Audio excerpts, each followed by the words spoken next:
Guys welcome back to my channel. তো good morning সবাইকে। তোমরা কেমন আছো সবাই? আশা করি ভালো আছো, আমিও ভালো আছি। তো আজকের ব্লগটা একটু অন্যরকম, কেননা আজকে অষ্টমী চান। তো সকালে চলে গেছি অষ্টমী চান করার জন্য। তো অষ্টমী চানে গিয়ে ওখানে ঘাটে চান করে ভেজা গায়ে পুজো দেব।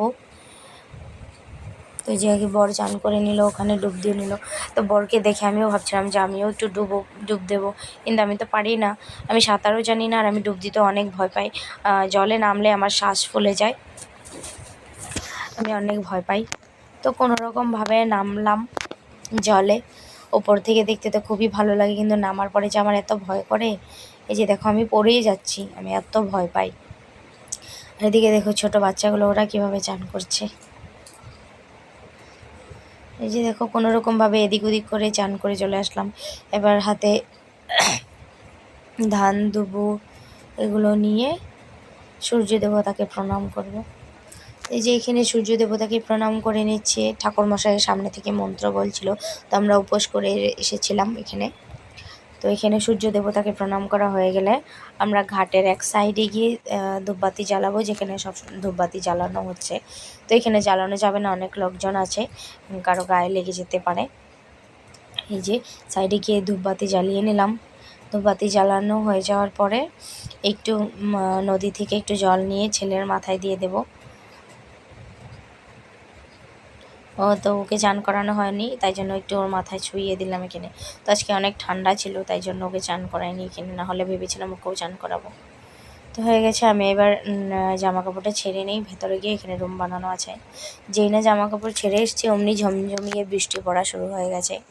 কি আর করার উপায় নেই, বসে আছি সবাই, লোকজন পুরো ভিড়।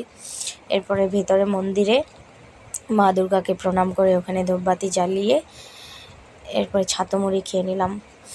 তো আমি ছাতু মুড়ি খেতে ভালোবাসি না, তথাপিও খেয়ে নিলাম, আজকের দিনে খেতে হয়। তারপরে ঝটপট বাড়ি চলে এসেছি। বাড়ি এসে আগে পুজো দেওয়া হয়ে গেছে। এই যে পুজো দেওয়ার পরে এই দেখো একটু আয়নাতে ঢং করছি, আর সবাই ডাকছে খেতে এসো। এরপরে একটু খেয়ে নিলাম সবজি ভাত।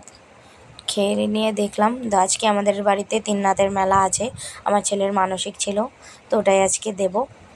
তিননাথের মেলার জন্য যা যা বাজার আনা হয়েছে ওগুলো দেখে নিচ্ছি ঠিকঠাক আছে কি না।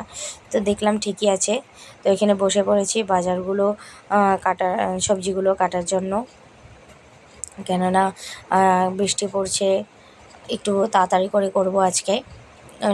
যারা কীর্তন করবে ওরা বলেছে, এমনি তো তিননাথের কীর্তন রাত হয় অনেক, 12:30 বা 1টা বেজে যায়। তো আজকে একটু তাড়াতাড়ি করব, কেননা বৃষ্টি পড়ছে, সবাই নাও আসতে পারে। ওদের কথা মতন আমরা একটু জলদি জলদি করে নিলাম। জলদি করতে গিয়ে দেরি হয়ে গেছে, একটু তাড়াতাড়ি করতে দেরি হয়ে গেছে আমাদের। তো সন্ধ্যের আগে দিয়ে যে এখানে খিচুড়ি বসানো হয়ে গেছে, ওরা দুজন মিলে খিচুড়ি বসাক, আমি ঘরে চলে যাই। ঘরে গিয়ে যেই ঘরে কীর্তন হবে ওই ঘরটা একটু পরিষ্কার করে নিই, মুছবো ঘরটা, অনেক ধুলো হয়ে গেছে, যেহেতু আমরা ওখানে কাজ করছিলাম এই ঘরটাতেই। তো আমার তেমন ঘর নেই, তো আমি রেডি হয়ে গেলাম। এখানে খিচুড়িটা দেখতে দেখতে ওরা চলে এসছে, পেছন থেকে বলছে কী গো হলো তোমাদের? তো এইখানে এই যে কীর্তন করতে বসে পড়লাম,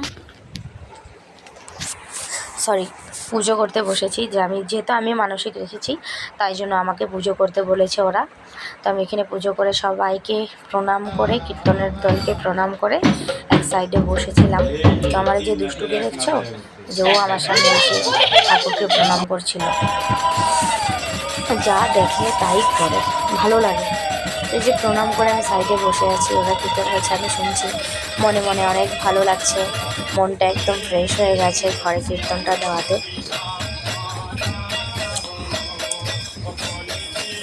তো লোকজন তেমন আসেনি, এসেছে কয়েকজন, নেমন্তন্ন করা হয়েছে অনেক লোককেই, কারণ বৃষ্টির জন্য সবাই আসেনি। যেখানে কীর্তন চলাকালীন লিখটা নিজেকেও দেখিয়ে দিলাম। এরপরে সবাই চলে গেছে প্রসাদ খেয়ে, তো আমি প্রসাদ খেয়ে নিলাম। তো আজকের ব্লগটা এই অবধি। যদি তোমাদের আমার ভিডিও ভালো লেগে থাকে অবশ্যই লাইক কমেন্ট শেয়ার করে পাশে থেকো। টাটা।